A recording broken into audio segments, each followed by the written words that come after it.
get started right away with the resume and making one sheet of paper count.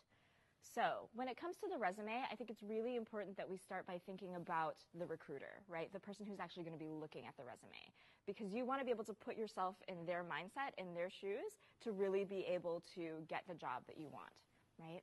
So in order to do that, Melinda, next slide. I want you to start and think about yourself as a recruiter, and imagine that if you were a recruiter and you had hundreds of resumes to go through for just one opening, right, and you probably have multiple openings that you're hiring for just one spot, you have hundreds of resumes to look at, would you hire this person? So next slide. This is one resume for one candidate, okay? So who would hire this person, just based off of what you're seeing right now? Anybody? Okay, why not? Too much? Okay. What do you mean by too much? Too many pages. Okay. You don't have a lot of time, right? So you want to be able to get a very concise, quick summary of what it is that this person is capable of doing, right? And you want to make sure that if you just take 2 seconds to look at it, for example, that you can be able to identify, okay, is this person going to be a good match for what I'm looking for? What else? What isn't working for you? Okay. Can't really see the name, right? So there's just enough going on that you can't really tell based on font size or whatever the case is who exactly this person is. What else? Okay, different colored fonts, right? So it's a little distracting. It's a little confusing. Is there kind of an order or pattern to the different colors that you can tell? Yes? No? Not really, right? So there's some things that are in blue, and if everything, like if all of the section headers, for example, were in blue, then maybe it would make sense, right? But that's not really the case. What else? Okay, excellent. So even from, and you're probably what, like at least 10 feet, I want to say, from the stage, you can already tell that there's typos, right? So there's mistakes. So that doesn't give you a lot of confidence that this person is going to be very detail-oriented, meticulous, that if they send an email to a client or to the CEO, for example, or to a different department to ask for something, that they're not going to kind of embarrass themselves in the department they're representing, right? So there are typos in there. There's different types of font that make it really confusing and hard to read. Anything else? Okay, so this particular, what's your name? Jessica? Okay, so Jessica's had experience hiring before as well, right? So she's saying that when she looks at resumes, it's really important to her that there is consistency in the formatting, right? And why is that? Okay, excellent. So she's saying that that consistency really tells her that, again, this person is someone who's very meticulous, right, who's detail-oriented, who can really very quickly summarize information that's going to be clear for anyone to look at, okay? So keep in mind that for a lot of you, right, when you're applying to jobs, there are definitely going to be positions that you're going out for where this is the first impression that you're going to make on someone, right? They might not necessarily know or remember who you are if they have met you in the past. They've never actually met you. And so this piece of paper, and it should be one sheet of paper, right? We'll talk about that in a second. This piece of paper is the first way in which they're essentially seeing you, shaking your hand. And so this first impression is really important. To be able to prove that you're detail-oriented, that you can do a job, that you can summarize things quickly, right, that you can really get to the heart of the matter, you need to be able to prove that through your resume. So how quickly did it take you guys to decide that this person wasn't a good fit? How many seconds would you say? 5 to 7? Okay. Another hand back there? Anything else? Okay. So yeah, basically, next slide. For those of you who are thinking 5 to 7 seconds, that's exactly right, right? You have less than 10 seconds to wow someone with your resume. So with that one sheet of paper, you need to be able to give people a reason to put you in the yes or the maybe pile in terms of someone that they'd actually want to talk to, right? Okay. So next slide. With that in mind, right, these are some of our resume musts.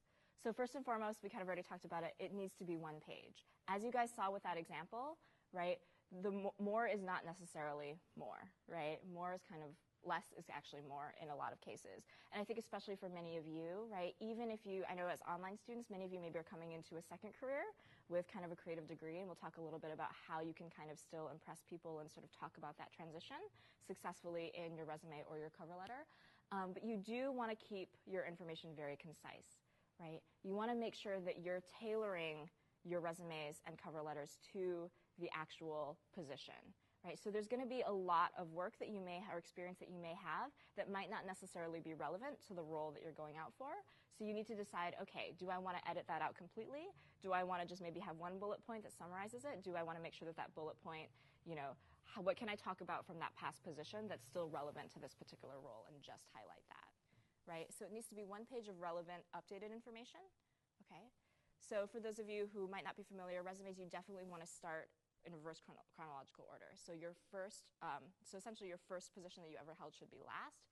What you're doing right now, or what you just recently did, is what needs to be at the top, right? People want to be able to see from top to bottom exactly what it is that you're doing now and what you've done before, okay? Another important thing to really note is that you need to absolutely have your artwork available online with a link, a URL on the top of your resume. So under your name, your contact information, right, your address, your phone number, whatever, you need to have a link to your Behance portfolio, you need to have a link to your website, whatever it is, wherever your art or your designs live online, that needs to be something that people can actually click on or see the link to. When it comes to resumes, right, you want to make sure that you're not just talking about what it is that you've done for different places, different employers, right, different companies. You also want to talk about, not just your duties, but you want to shape them in terms of accomplishments, right? It's not just, I did this, I performed this, right? I was charged with doing this. All of that's very passive, right? Yes, we do our jobs because we have to, right? We're supposed to. What's going to impress someone is what it is that you've actually contributed, right? So you want to frame and phrase things in terms of, I did this, right? I went ahead and I streamlined processes to make things easier. I went ahead and, I exceeded sales goals, right? So you want to frame it in terms of accomplishments. And then next slide, other tips. Okay, we already talked about this with Jessica. You want to make sure that you have very consistent style and formatting, right? Again, it just makes it really easy to read. If someone is only dedicating 2 to 5, maybe 7 seconds on a resume, that consistent formatting allows them to very quickly read through what it is that you have going on, right? And that's going to allow them to make a decision very quickly. And if they get confused halfway through, they're just going to stop and they're going to move on anyway, right? So you want to make sure that you're consistent. Okay. And of course, right, we want to make sure that your resumes are error-free. Right? These details matter, especially for people who are looking at your resume for the first time, right? When you're working on a resume, it's probably going to take you a couple hours, a couple days, a couple weeks even, right, to just kind of get it as concise and as compelling as you possibly can. So sometimes you are going to make mistakes, right? You've seen the same word over and over and over again. For other people who are reading it for the first time, those errors are going to jump out at them. So just make sure that you're proofreading carefully, right, to make sure that you're well rested when you do that final proofread, and definitely make use of your friends, your classmates, your teachers, right? I always like to recommend that people have at least 3 other people, 3 sets of fresh eyes looking over your work before you say, okay, my application's ready to go.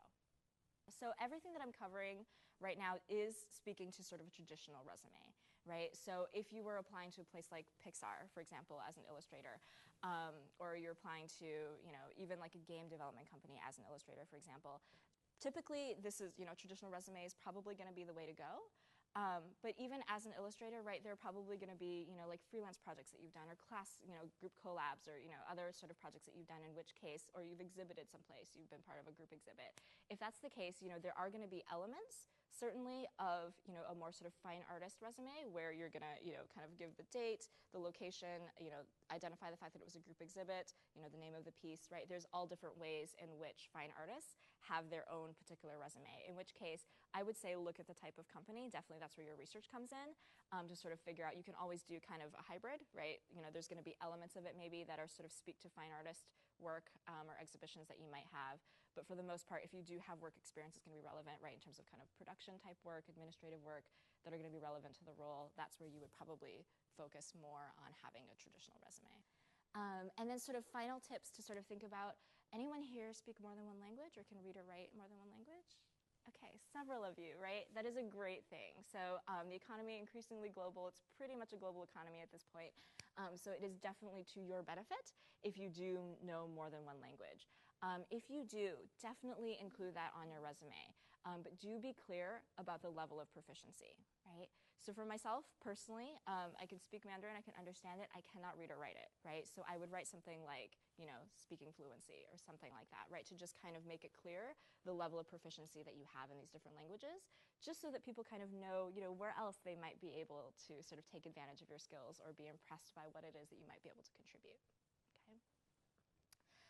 If you are a casual social media user, which I'm not sure anyone in this room isn't at this point, right? If you have an Instagram, if you have a Vimeo, if you're in love with Twitter, right? Whatever the case may be, those are definitely great skills to have. And I think if you're multimedia communications, right, you're probably going to be even more kind of in that realm.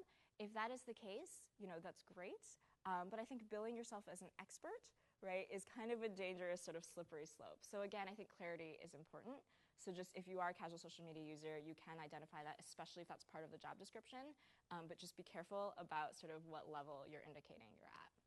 If you've done sort of SEO work, right, if you've actually kind of worked specifically with marketing and metrics and that sort of thing, then that's something you want to highlight, and that's where you're probably closer to being an expert than, you know, maybe the rest of us who, you know, just tweet every once in a while or definitely, you know, put up photos of our art. Okay.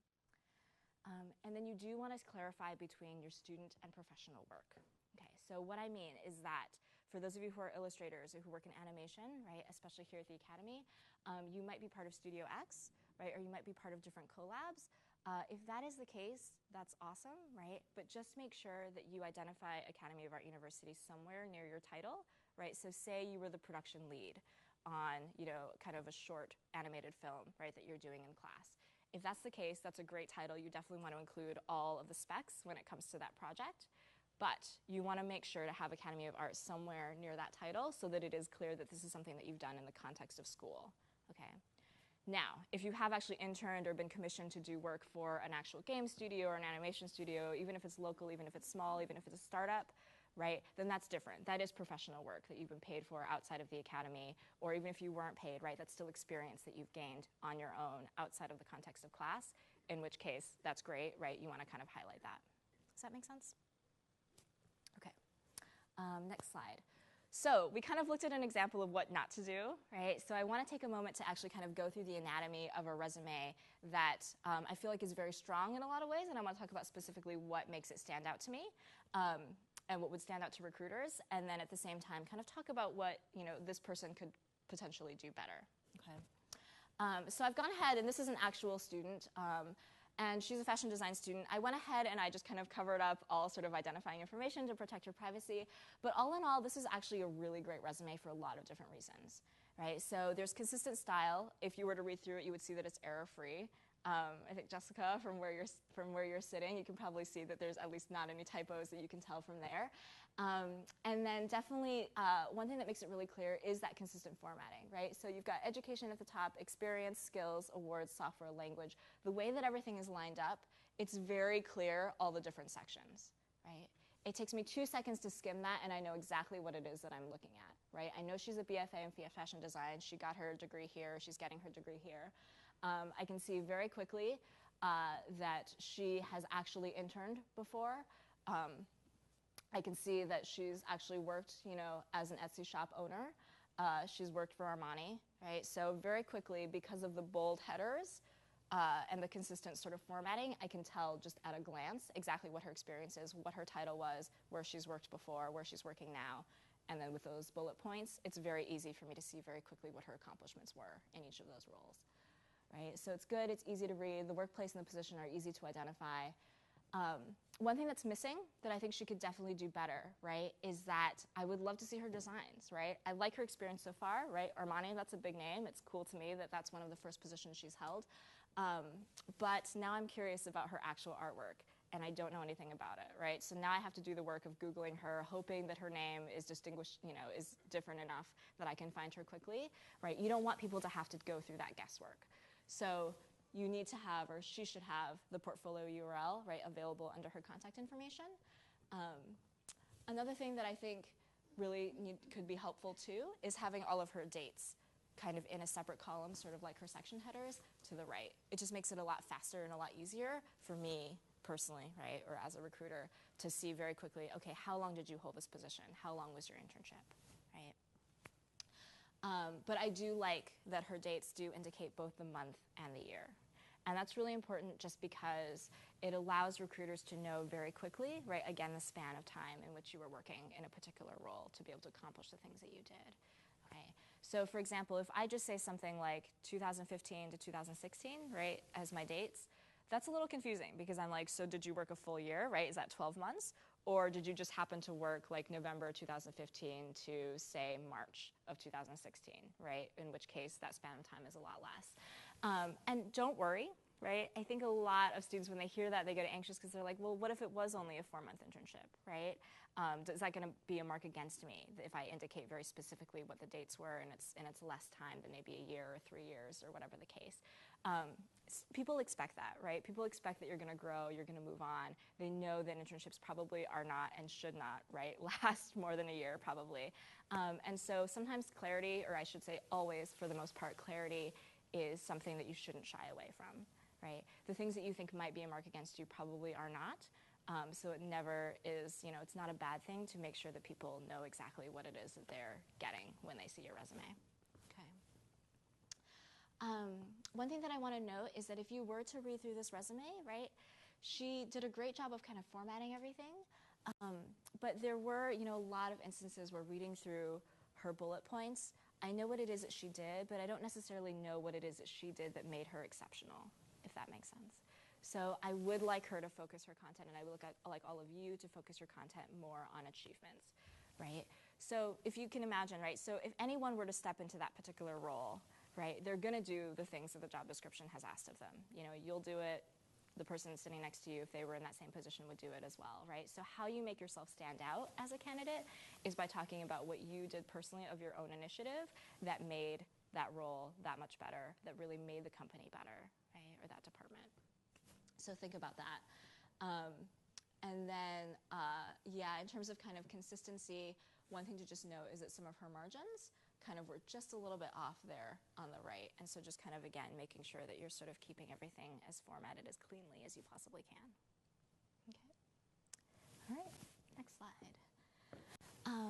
So I just wanted to toss up 3 other examples of resumes that I've seen kind of over the years of students that I've worked with or alums that I've worked with. And these are all just, I think, great examples to sort of see there's lots of different ways to kind of format and arrange your information, right? And I think any of these 3, depending on what type of role or what type of art you do that you're applying to, can all work, right? But what they all have in common is what we talked about earlier, right? Clearly delineated sections, consistent formatting, really easy to read, concise, 1 page, bullet points, so it's easy to skim, and ideally your content should really stand out, right? I want to just kind of take a moment to talk about the one in the middle, right? So this was, as you can imagine, a character animator, and so he went ahead and kind of went the extra mile and included a lot of art on his actual resume. So there are moments when I would advise that and moments when I wouldn't, and that, again, I think goes back to your research, right? Go to the studio's website, for example. See what type of language they use, right? Are they a lot more casual? Are they more, kind of have that sort of buddy-buddy sort of language going on their website? Or are they a lot more formal, right, where they're presenting things in a very specific way? And see if that matches, right? See if your style matches before you include your art, before you even apply, right? So if you feel like this is a studio that's really going to appreciate having that much art, then I say go for it.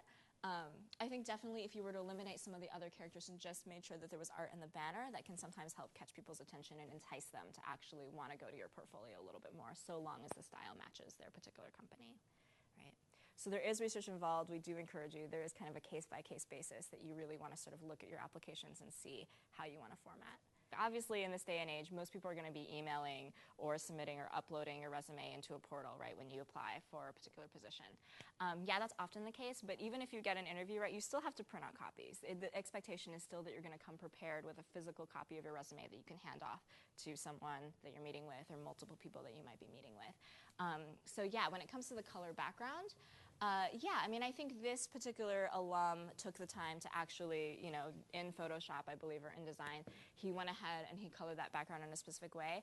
I think that, when it comes to, and there's different paper, right, that you can also get that would have a color background and achieve that same effect.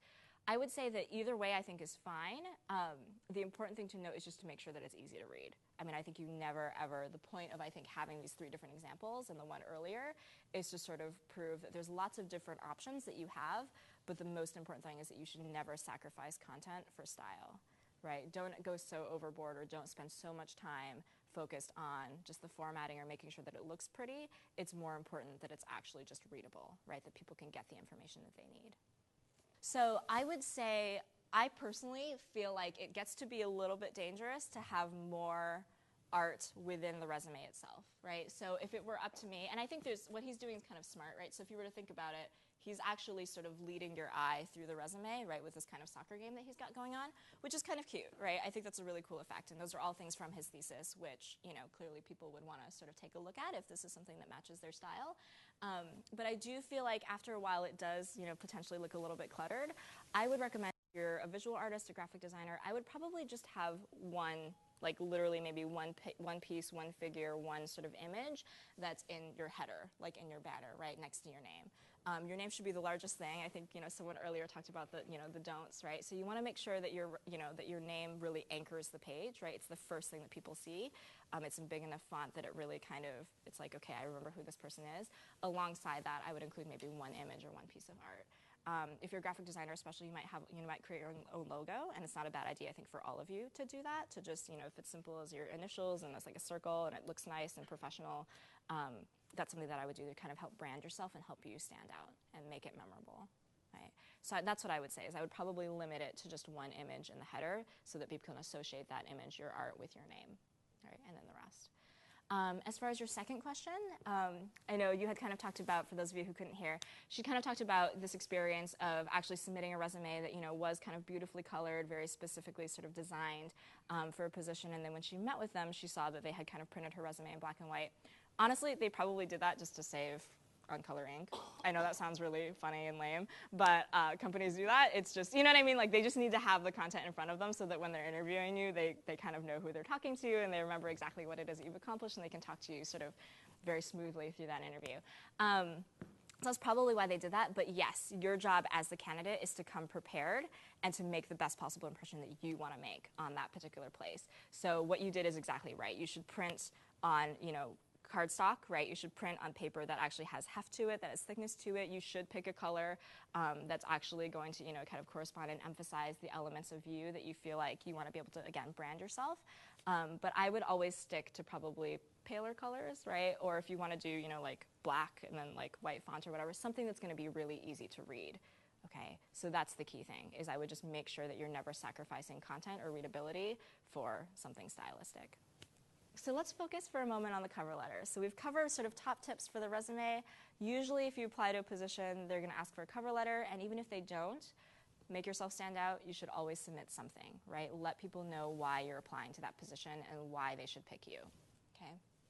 So let's go to the next slide. Cover letters are simply a rehash of the resume. True or false? False, okay. Right? Sort of a leading question. But I'm going to talk exactly about why. So, next slide. The reason why places ask for both your resume and your cover letter is clearly because the resume, if you think about it, is really just a fact sheet, right? It's a summary, it's a quick skim, right? A little infographic, if you will, of just what it is that you've accomplished, who you are, what you're good at, right? The cover letter really talks about your professional journey. It's an opportunity for you to tell a little bit more of a story about yourself and actually kind of walk people through the resume, right?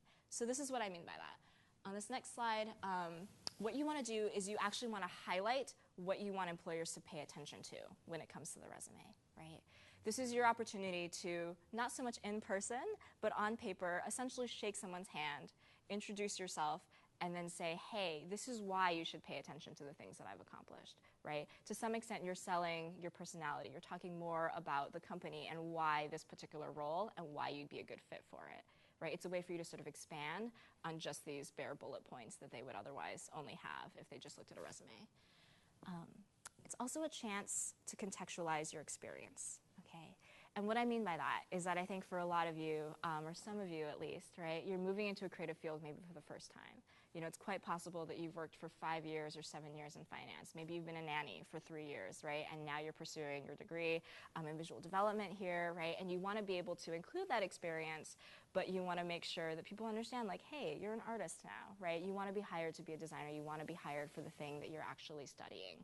And so the cover letter is an opportunity for you to talk about your past experience and talk about why you're transitioning now into art, right, or design, and talk about how it is that, all of the experience that you've had really makes you a different candidate and a much more sort of compelling candidate for a particular role, okay? And then, of course, the cover letter demonstrates how you communicate, right? In other words, people want to be able to read something more than just bullet points. They want to see you create whole sentences and paragraphs that are going to show that if you, have to do some public speaking, or if you're ever, writing an email, that they know, presenting to a client, they know that they can trust you to communicate clearly and well and error-free. Right? Okay, so next slide. So in order to do that, right, a couple of vital tips. And you might laugh at some of these things, but these are all things that all of us in this room, myself included, have done, right? I have definitely in the past made the mistake of misspelling the name of a contact or a company, right, or misidentifying a company.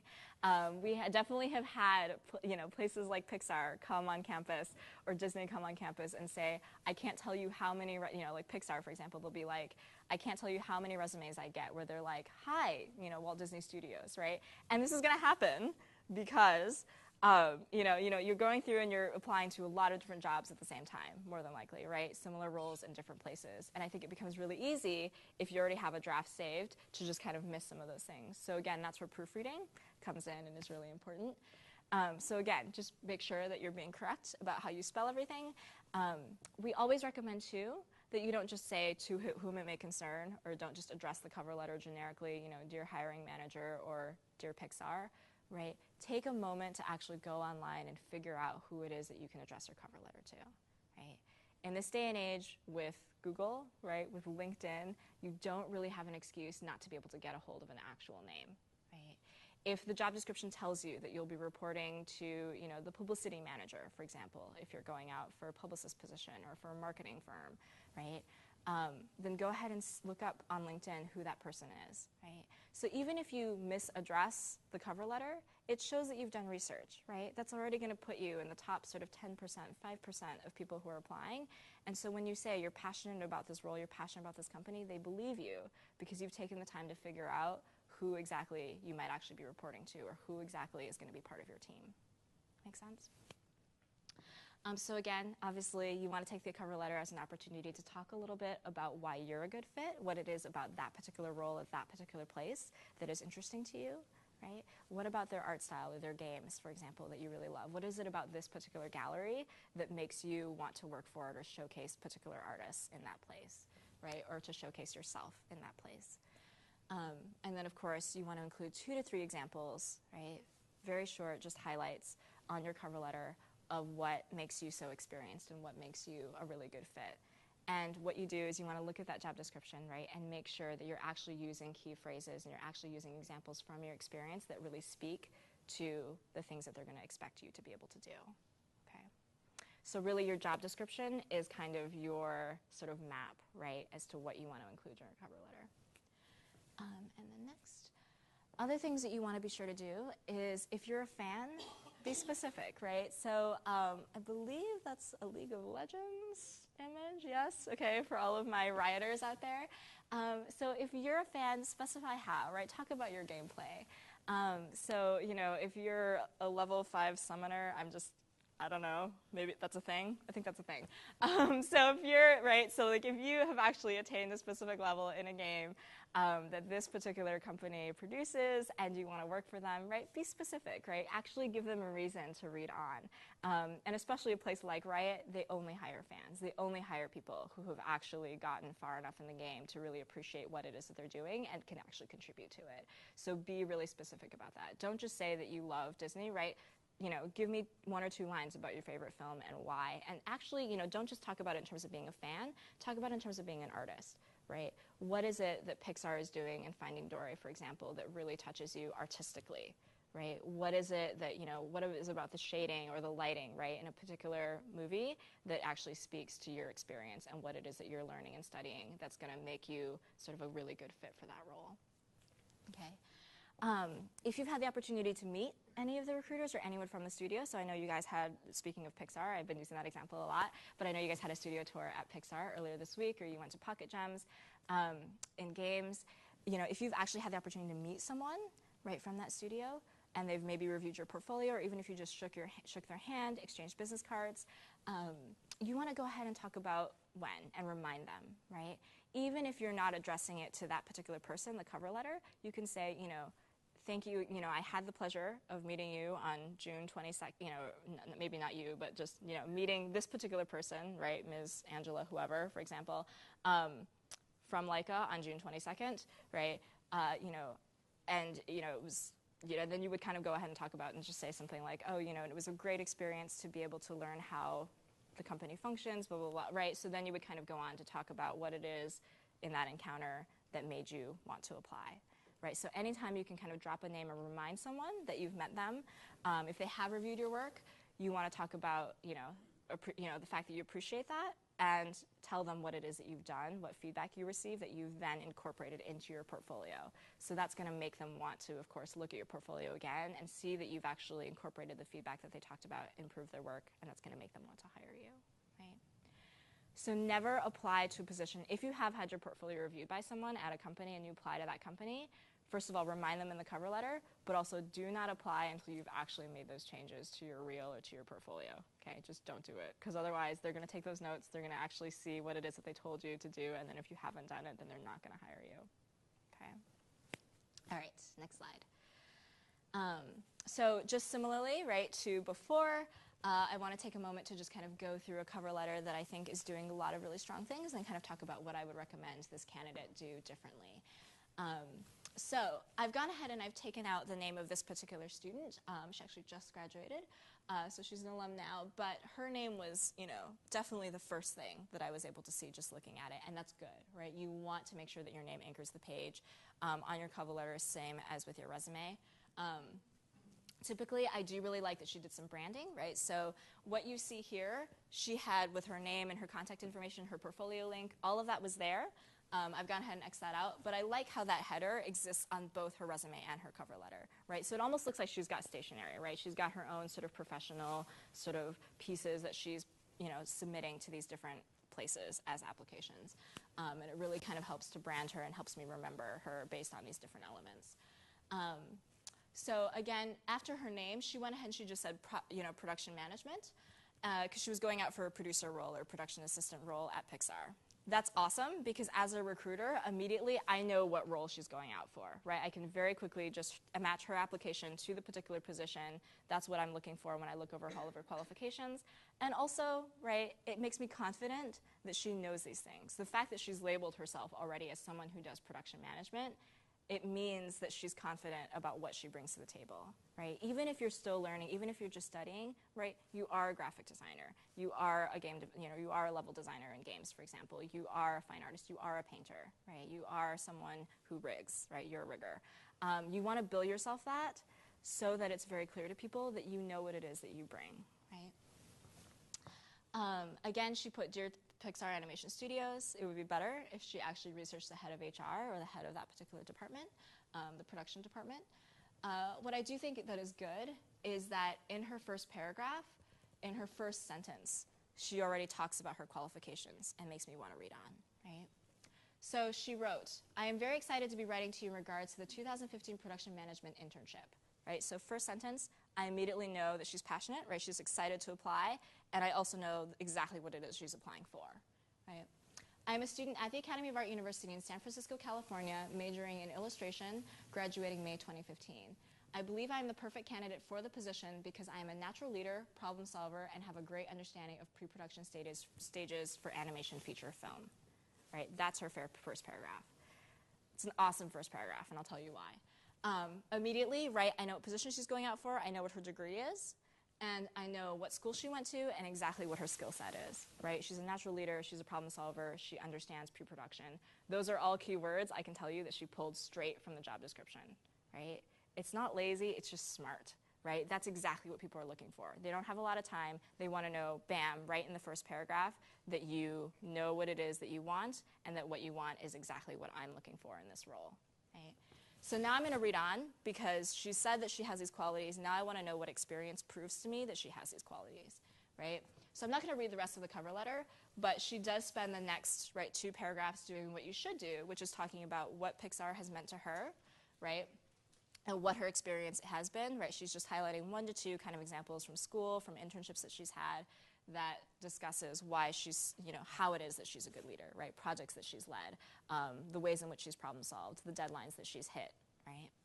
And then she sort of finishes by just talking about, okay, you know, definitely interested, would love to hear from you, and then she kind of repeats her contact information. Okay.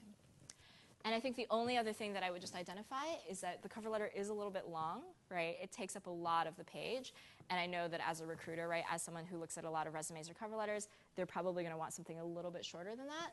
So this red line is really just to sort of point out, right, that's probably, if she kind of brought that down a little bit, right, that's probably the chunk of the page that she probably wants to take up. So there's a little bit of editing that she probably could have done, but overall, in terms of content, very, very strong cover letter.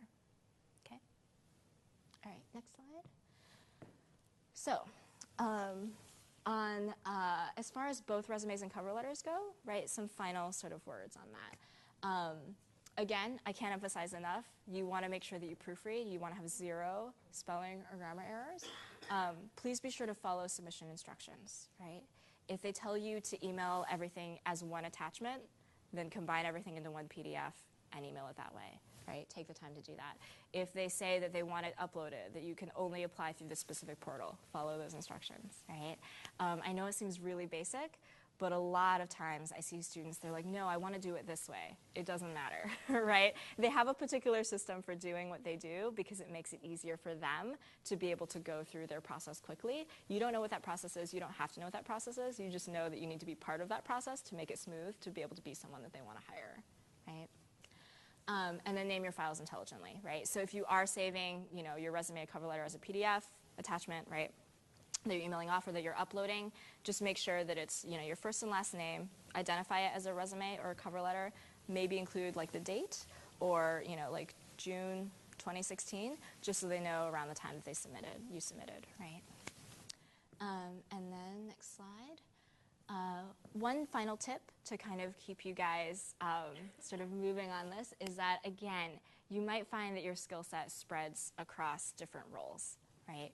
So there are moments, if you're an architecture student, that you might have skills that definitely fit architectural associate positions or associate designer positions, right? If that's the case, again, you want to tailor your resumes and your cover letters to those 2 different roles, but have templates for yourself. Great question. So the question for those of you who didn't hear was talking about, yes, Studio X is a studio, right, a film studio, an animation studio that exists within the context of Academy of Art. It does follow the specific pipeline. It is considered, whatever you would do, and that is considered student work.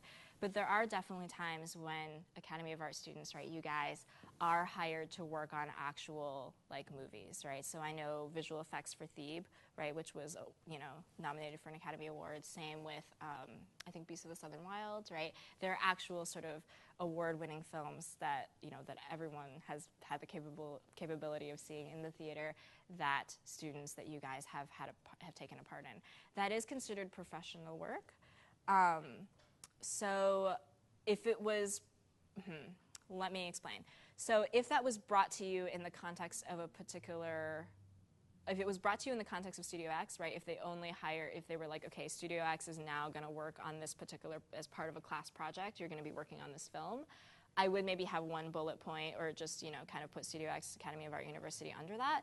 But, you know, Lionsgate put out that movie, for example, or whatever, right? You do want to include those details, so that is considered professional work at that point. Something that you have done of your own initiative, on your own, to perfect your craft, to do something that you're passionate about that is going to help elevate your skill level. So yes, you should always, I think, work on passion projects and get them to a level where you can include that in your portfolio, and I would definitely have a section if you can, even if it's just one that you're working on right now, and put it under independent projects.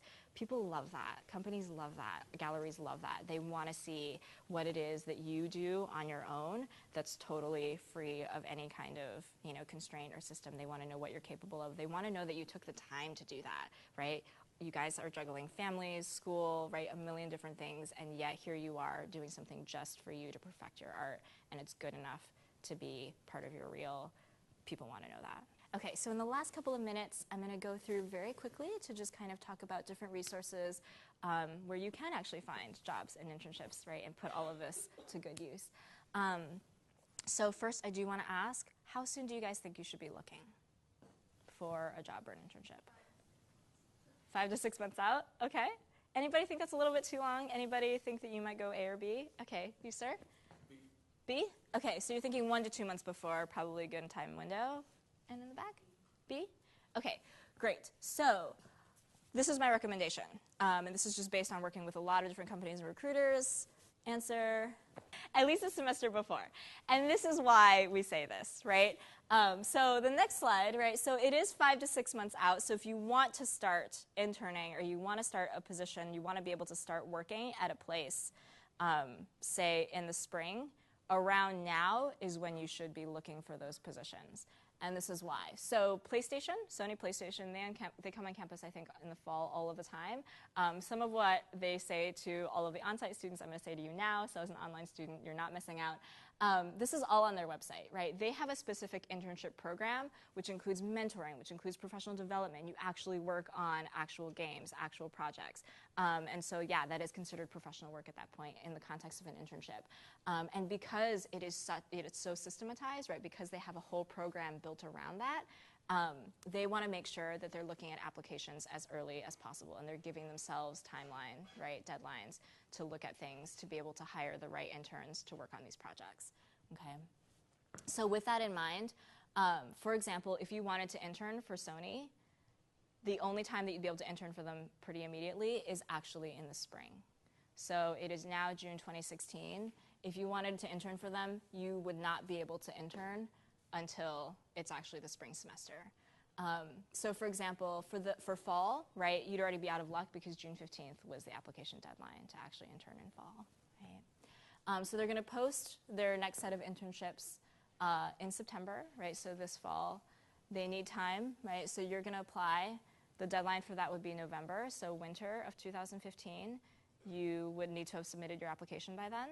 And then they would need, like 2 to 3 months to go through all of the thousands of applications that they do get, right, to be able to make a decision, alert you, and then you can actually start interning in the spring, right? So that's why we always recommend that you look 5 to 6 months out. For those of you who said, maybe 1 to 2 months out, it depends on what you're looking for, right? So again, Sony PlayStation, huge company, huge corporation, lots of different divisions. They, which also means that they hire in all different disciplines. So just because we associate that with game consoles, those of you who are graphic designers who maybe want to work in marketing or public relations, even accounting, right? Not relevant to the school. But if you wanted experience, those are all areas that they do hire interns for. So that's just something to keep in mind. But because they are a huge corporation and they do hire widely in that way, and they do have a really great, robust program, they do have very regimented deadlines like that. There are going to be smaller places that maybe have a more casual internship, right? Maybe not so much of a program, but it's just they want an extra set of hands and it's a great experience for you. If that's the case, you probably can start looking now and realize, okay, I have 1 to 2 months and I can get my application in and they can hire me pretty immediately, right? So it all depends on the company. But we do recommend you start looking now for places in the spring, just so that you know how long you actually have. So when it comes to having such a large window, right, you have until November, for example, if you wanted to intern for Sony. So the question is, should I start working on my application now? I would say yes, in the sense that it always makes life a lot easier for you if you already have like a draft, at least, of your resume, of your cover letter. If you already know, if you've already acquired like letters of recommendation, or you've at least talked to your mentors or department directors that you would want to be able to have a letter of recommendation, for example, for you. I think definitely, if there's things out of your portfolio that you think are outdated or just not as good as some of the other items, I think now is a great time to start curating that a lot more carefully and just make sure that you have all of the major pieces in place. A lot can change, right, between now and November or when you might apply. So, maybe come October, right, you might have already gotten another internship. You might have gotten a scholarship, right, which is a big deal. You might have won a contest. You might actually have a mentor who can talk about all of those things and actually make that letter of recommendation a lot stronger than it would have been, right now, like 2 months out. So if that's the case, it's helpful, I think, to get all of those major pieces in place, and that way all you have to do is update, right? All you have to do is be like, hey, can you add a couple of lines about this great project that I'm working on now? Or you can add that great project to your resume, and then it just saves you a lot of time in the long run. So that way you're not doing everything all at once those last couple of months before the deadline. You already have everything in place. You've already kind of perfected your portfolio, and now it's just a matter of making sure that in the last couple of months everything is up to date. So there are going to be internships, so there are going to be places, especially if you're, if they are looking for people who are still in school, where they will ask for letters of recommendation. At that point, you want to make sure that your resume is 1 page, your cover letter should be 1 page, honestly less than, right, just centered. Letters of rec will probably be about a page too. Your application as a whole doesn't have to just be 1 page, right, but each of the elements or each of the parts of the application should probably be about a page. So I think a lot of you probably have been praised for your work, right, over email, or just, there might be testimonials from clients, that sort of thing, that aren't full letters of recommendation. If an application does call for full letters of recommendation, make sure to secure those, right? Make sure that they are up to date. Make sure that you have actually worked with an instructor or a department director who can really kind of write a formal letter and have it be formatted beautifully the way that it's supposed to so that it looks like it's an official part of your application. When it comes to things like that where people can recommend you or refer you or just say that you're a great artist, you're really good at doing what you do, I would definitely go to LinkedIn for something like that. In LinkedIn now, if you don't already know, there is a way that you can recommend people, that you can say 1 or 2 words or a brief paragraph about working with that person and how great they are. I think now is a really great time as you guys are networking as part of Summer Expo to be able to do that, to exchange information and to be able to help recommend each other. If you've worked with a client and they have a testimonial, definitely include that stuff, not just on LinkedIn, but on your personal website. So I wouldn't say forfeit that stuff. I just would say that maybe I wouldn't submit that as part of your application. I would just have that stuff available, right, online or someplace where people can see it. That's going to inspire confidence in them that you are as good as you are about those things and other people have kind of spoken to you about it. But yeah, as far as the application, you do want actual full letters of recommendation from specific people. If you do have work experience and your supervisor can speak to particular skill sets, that is always awesome. People want to know that you know how a workplace functions and that you have definitely been a great employee, a great contributor, a great team member in that way. So having a professional letter from a working professional who is your supervisor is always a great idea.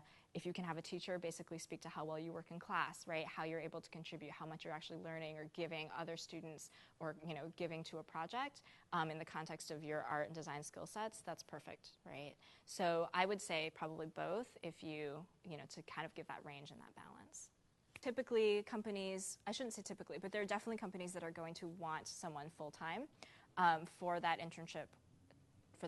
So if that's the case, and obviously all of you are taking classes, you're in school, potentially full-time, I would say that, yeah, there are definitely part-time internships that do exist. So if you already know that that's something that's not going to work for you, then yeah, then I would definitely obviously kind of focus your search on just part-time opportunities because they are out there.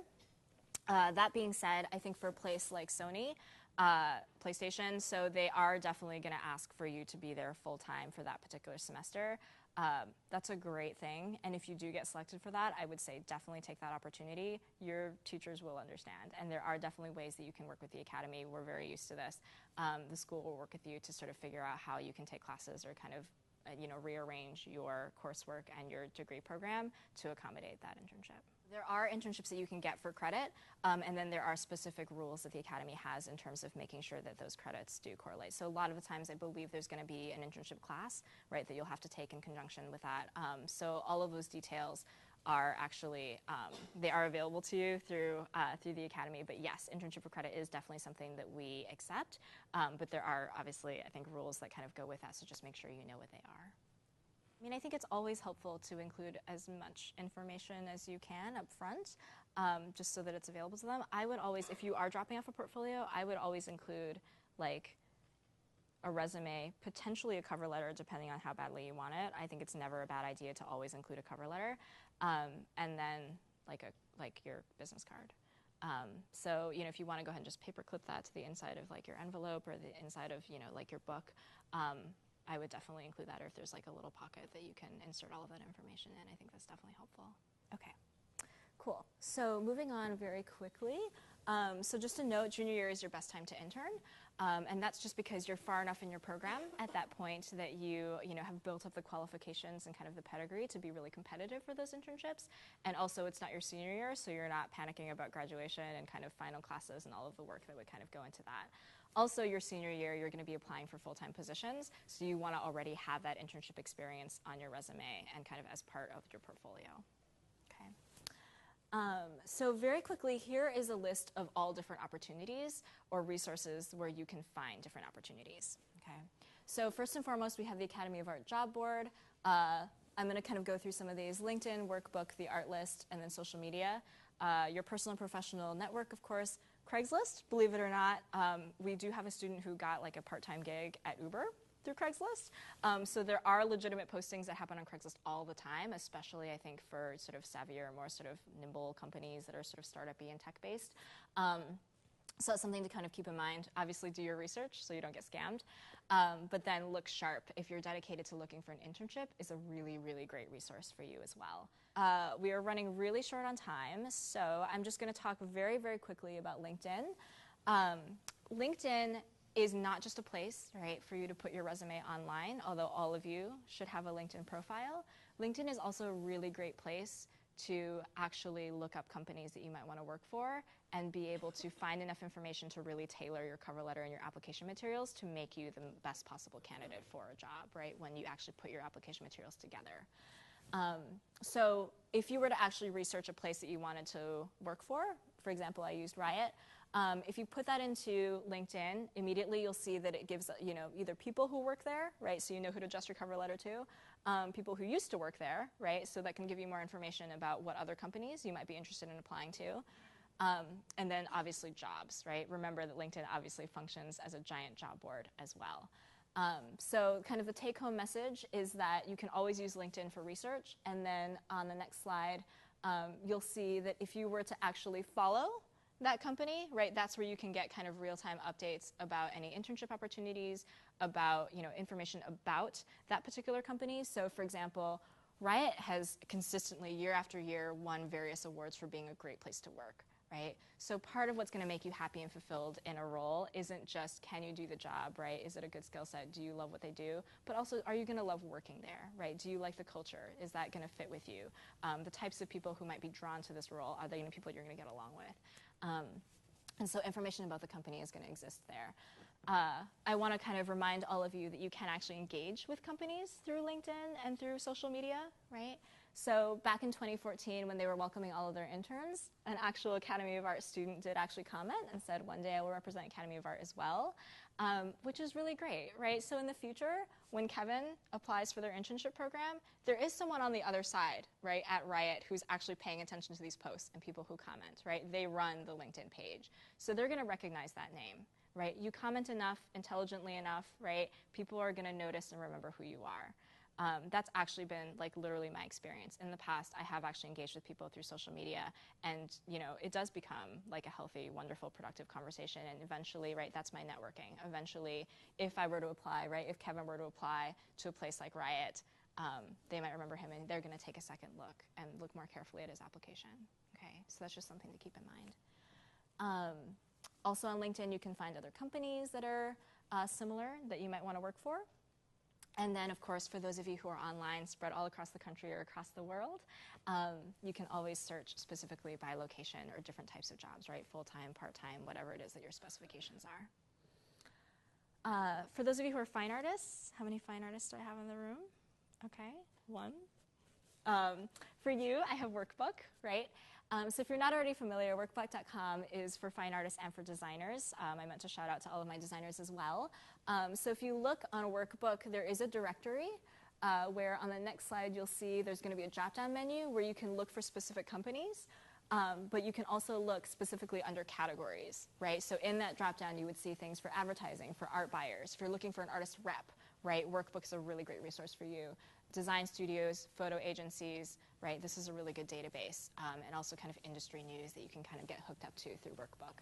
So for those of you who are in design and kind of fine art, this is, in some ways going to be your LinkedIn. Also the art list, right, does contain information on art contests, right, national art competitions, residencies, fellowships, right, calls for artists, calls for public art, juried exhibitions. These are all opportunities for you to really kind of grow your experience as well, right? We've been talking a lot about traditional sort of opportunities, right, applying for a job with a company, for a particular position, an internship. These are all ways, especially if you're kind of more in the fine art world, which is a little bit more freelance-based, that you can really gain experience and add to your resume as well. Okay. And then I'm not going to go through these in detail, but again, on this list, these bottom sort of 4 items are all, again, resources where you can look for different opportunities for yourself. And then those of you who are international, I do have a slide later on which kind of talks about some of the rules, but these are different resources that are available to you, whether you're on site or not, right? You can always access our online career chats where we cover a lot of this information in a different way, but with different success stories and alums. In the past, we've definitely had recruiters from different companies come onto our online chats and talk about what it is that they look for and how you can sort of shape your portfolio, which I know we didn't really focus on today. And then the Academic Resource Center and the International Department are all definitely key resources that are available to you too. In the last sort of 15 minutes, I was going to spend a little bit of time to talk about professional pitches, what you can say in a couple of seconds to introduce yourself as a working professional, right, or as a professional. What that means is that, let's put it this way. So if I were meeting Jessica at a Starbucks randomly, and we happen to strike up a conversation, I'd be like, hey, so what do you do? When you're networking, which is something that is going to happen, whether you're sort of prepared for it or not, you always want to kind of have a spiel ready in your head of how you want to introduce yourself as a working artist or designer. And that's important just because, again, you never know who you're going to run into, right? That person might become a potential client. They might actually be looking for an interior designer, and maybe they want someone who's still a student, right? Because they don't, maybe they don't want to pay that much, or their budget isn't such that they, like whatever the case may be, they're going to be interested in student work. We get people all the time on the job board who want a videographer or photographer for their wedding, right? And they're happy to pay a student, a really fair wage to be able to just get really good work. And so that's where they're going to kind of look to all of you. And so you never know who you're going to run into, especially if you get selected for Spring Show or for, a remote interview with Abercrombie & Fitch, for example. You want to be able, the first question a recruiter's going to ask you is, tell me about yourself, right? It's going to come in a couple of different ways, but essentially they want you to summarize, right, how good you are in 1 to 2 seconds, or at least give them information about what it is that you focus on. So with that in mind, right, I've got a couple of sample pitches, which I'm just going to say is kind of off the top of my head, and then I'm going to kind of break down, and I'm going to give you guys an opportunity to kind of work on your own with a partner, and then we're going to kind of come back and just sort of give 1 or 2 examples, right, from the group. So to kind of start us off, right, so we have one architecture student here. Do we have any others who are in architecture? Okay, excellent. So first and foremost, right, my first example is actually in architecture, which is why I brought that up. But what you want to do is you want to identify, right, the degree that you're getting, where, right, what discipline, and then you want to be able to say 1 or 2 things about the type of work that you do, right? So if you're in architecture, for example, you might say something to the effect of, hello, my name is Juan. I'm currently an architecture BFA at the Academy of Art University, where housing is pretty much at a premium, right? And so that has really inspired me to focus my work on sustainable, kind of affordable housing in really compact spaces, right? So, and then done, right? That's it. So from that pitch, right, or from that very brief introduction, I know that you're getting your undergraduate degree in architecture. I know that you're getting it at this particular school, right, which is based out of San Francisco. If I've been paying any attention to the news at all, right, I'm kind of aware, at least you've told me, right, that housing is kind of a big deal here, right? It's at a premium. So a lot of people are in these tiny apartments, right? And so that's what you're focusing your work on, right? This place, right, your studies, this particular location has inspired you to focus on sustainable, affordable housing in compact spaces. I know that you're a residential architectural designer, right? And I know that you're really interested in things that are going to be budget conscious, that's going to, use sustainable materials. I know that you're focused on kind of design that it's going to work with a really tight sort of housing situation, okay? So just from those maybe 2 sentences, right, I have a lot of information to go off of. I have all sorts of things that I can ask. And if I'm a firm that's interested in kind of urban, small apartment living, right, I'm definitely going to want to talk to you, right? I'm going to want to see your portfolio. I'm going to want to see your work. I want to understand what your designs are about and if that's going to be a good fit for my particular firm. So it's really basic, but it's one of those things that are really, really crucial for you to kind of have in your back pocket.